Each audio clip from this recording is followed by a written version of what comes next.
Mars media நேயர்களுக்கும் அன்பர்களுக்கும் இந்த நாள் இனிய நாளாக அமைய எல்லாம் வல்ல இறைவனை பிரார்த்திக்கின்றோம்.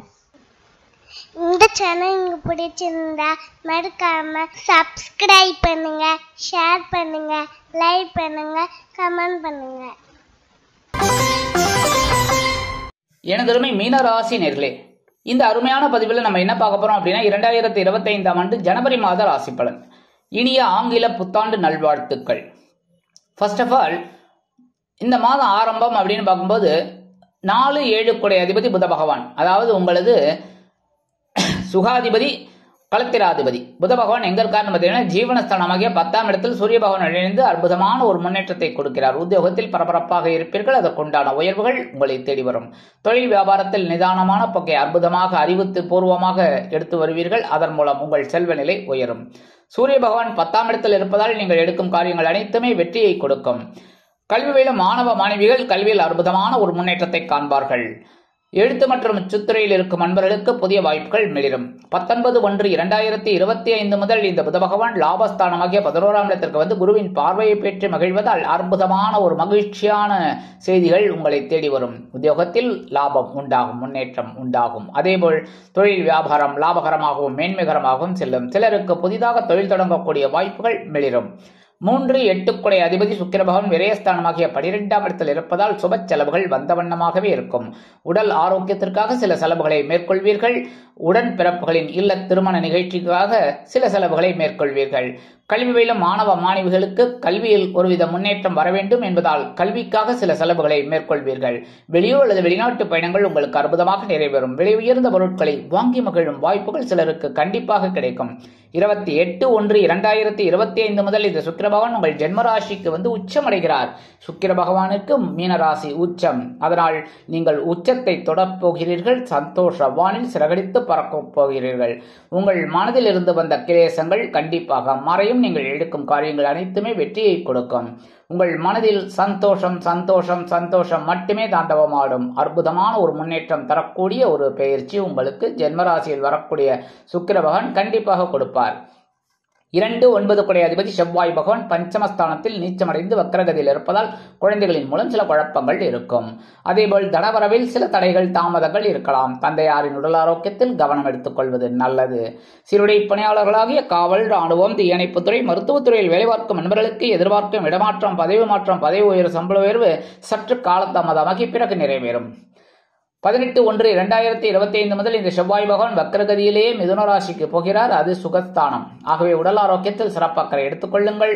பேசும் வார்த்தைகளில் கவனம் அவசியம். வெளியூர் அல்லது வெளிநாட்டு பயணங்களை திட்டமிட்டு மேற்கொள்ளுங்கள். உற்றார் உறவினர்களை அனுசரித்து நடந்து கொள்வது நல்லது. இந்த நேரத்தில் பொன்பொருள் ஆடை ஆபரண சேர்க்கை உண்டாகும் என்றாலும் கவனமாக மேற்கொள்வது நல்லது. வீடு, மனை, வாகனம் வாங்க போட்ட திட்டம் நிறைவேறும் என்றாலும் வாங்கும் விஷயத்தில் கவனம் அவசியம். பகையுடன் ரோகாதிபதி சூரிய பகவான் ஜீவனஸ்தானமாகிய 10ஆம் இடத்தில் இருப்பதால் அற்புதமான திக்பலம் உங்களுக்கு கிடைக்கப் போகிறது. நீங்கள் எடுக்கும் காரியங்கள் சூரிய பகவானால் அற்புதமாக நிறைவேறும்.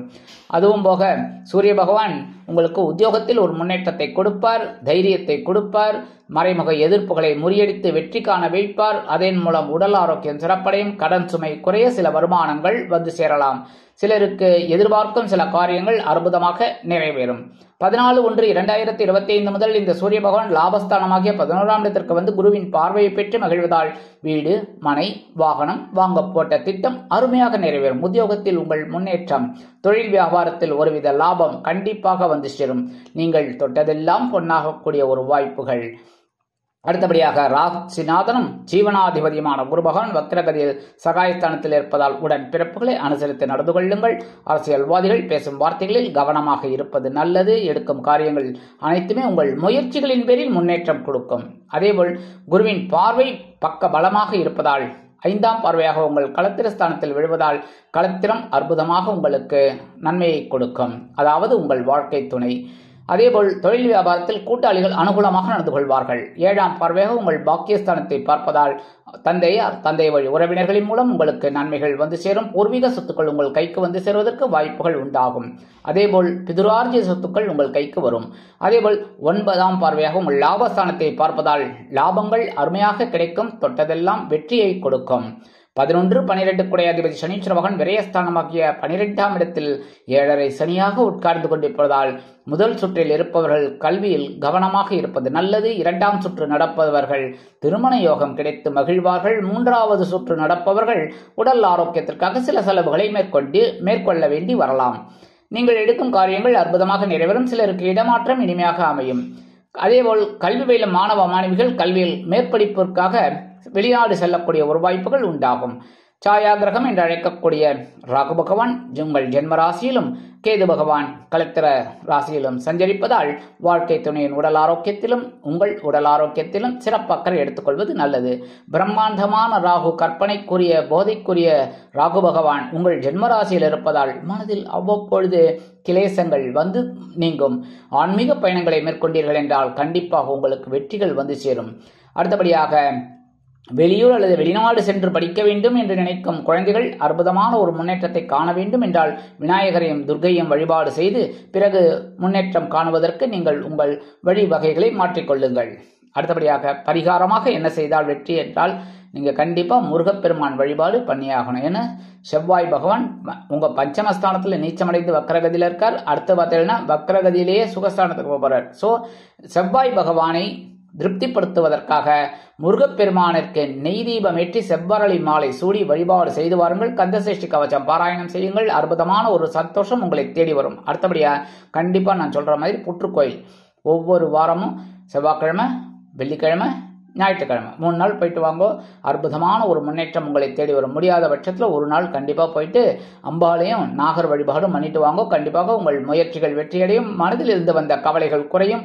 நீங்கள் எடுக்கும் காரியங்கள் அற்புதமான மன நிறைவை கொடுக்கும். அடுத்தபடியா நவ கிரகங்களில் உள்ள சனீஸ்வர பகவான் ஆயுள்காரகன் என்று அழைக்கப்படக்கூடிய சனீஸ்வர பகவானிற்கு சனிக்கிழமைகளில் எல் தீபமேற்றி சனி பகவான் காயத்ரி ஓம் காகத்வஜாய வித்மகே கட்கஹஸ்தாய திமிகி தன்னோ மந்த பிரச்சோதயாத் 27 தடவை சொல்லிட்டு நவகிரகத்தை 9 சுத்திட்டு வாங்கோ. அற்புதமான ஒரு பலன்கள் உங்களை தேடி வரும். ஆக இந்த சிறு பரிகாரத்தின் மூலம் 2025ஆம் ஆண்டு ஜனவரி மாதம் அற்புதமான ஏற்றம் தரும், மாற்றம் தரும், முன்னேற்றத்தை அள்ளித்தரும் மாதமாக அமையும் என்று கூறி விடைபெறுகிறேன். நன்றி, வணக்கம். மீண்டும் ஒரு அருமையான பதிவில் நான் உங்களை மனமகிழ்ச்சியோடு சந்திக்கிறேன். வாழ்த்துக்கள். வாழ்க வளமுடன். இந்த சேனல் உங்களுக்கு பிடிச்சிருந்தா மறக்காம சப்ஸ்கிரைப் பண்ணுங்க, லைக் பண்ணுங்க, ஷேர் பண்ணுங்க.